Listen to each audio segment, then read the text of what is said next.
नमस्कार दोस्तों, आज हम हिंदी सेटनेट अध्ययन में देखेंगे प्रसाद जयशंकर प्रसाद जी का दूसरा नाटक चंद्रगुप्त।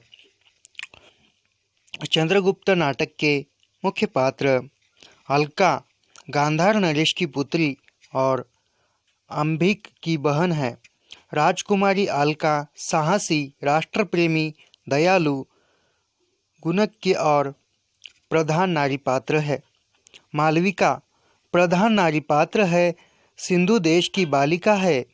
यह सामान्य व अशिक्षित होने पर भी स्वाभिमान, संघर्षशीलता व आत्मोत्सर्ग की क्षमता से परिपूर्ण है। कार्नेलिया यवन सेनापति सिलूकस की पुत्री के रूप में भारत भूमि पर अपना कदम रखती है। चंद्रगुप्त नाटक का धीरोदात्त नायक है, जिसमें निर्भीकता, दृढ़ता, विनयशीलता, आत्मविश्वास आदि गुणों से परिपूर्ण है।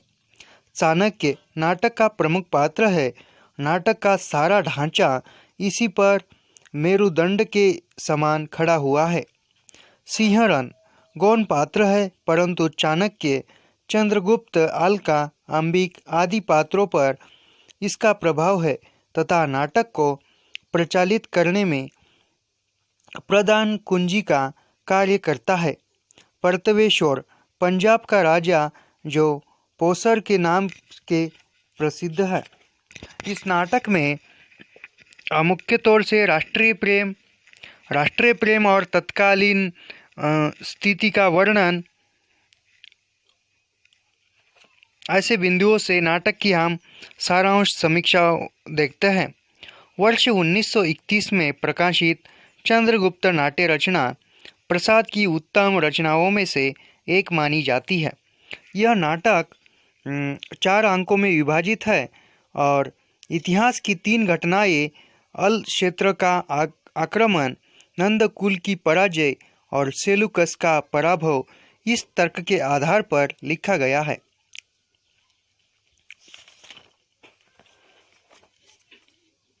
नाटक का प्रारंभिक तक्षशिला के कुलगुरु में युवकों के प्रारंभिक कार्यकलापों से होता है।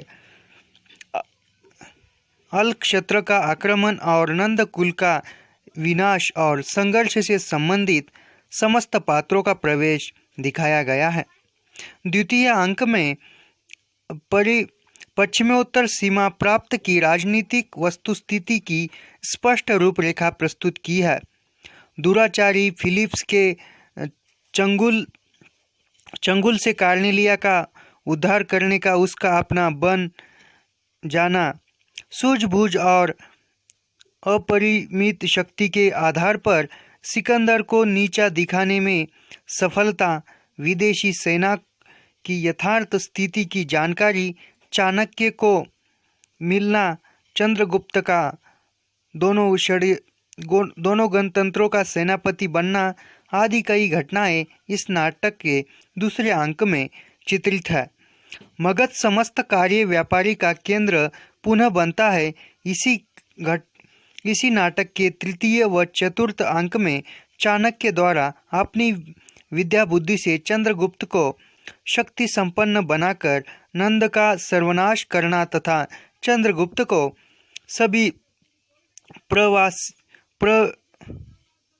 प्रजावासियों द्वारा एक मत से राजा स्वीकार करते हैं। अंत में पर्वतेश्वर से के प्राणों का अंत होने तक तथा कल्याणी की आत्महत्या कर लेने से चंद्रगुप्त का राज्य निष्कंटक हो जाता है। चाणक्य के प्रयास से छोटे बड़े सभी आंतरिक विद्रोह समाप्त हो जाते हैं। राक्षक व सुहासिनी तथा चंद्रगुप्त व कार्नेलिया को प्रणय सूत्र में बांधकर चाणक्य राजनीति से संन्यास लेता है। इसी के साथ नाटक का अंत हो जाता है। प्रसाद जी द्वारा रचित चंद्रगुप्त नाटक मौर्य साम्राज्य के संस्थापक चंद्रगुप्त मौर्य के उत्थान तथा उस समय के महाशक्तिशाली राज्य मगध के राजा घनानंद के पतन की कहानी है। यह नाटक चाणक्य के प्रतिशोध तथा विश्वास की कहानी प्रस्तुत करता है। इस नाटक में प्रेम तथा प्रेम के लिए दिए गए बलिदान को विख्यात किया गया है। यह नाटक त्याग तथा त्याग में प्राप्त राष्ट्रीय एकता की कहानी भी है। इस नाटक में पठनीय सरल भाषा हिंदी का प्रयोग किया गया है। प्रत्येक पात्र का सौंदर्य एवं चित्रण सफलता से किया है। सभी घटनाओं को एक ही धागे में पिरोने का काम नाटककार ने बड़ी रोमांचिक स्थिति में किया हुआ नजर आता है। मिलते हैं नेक्स्ट वीडियो में। धन्यवाद।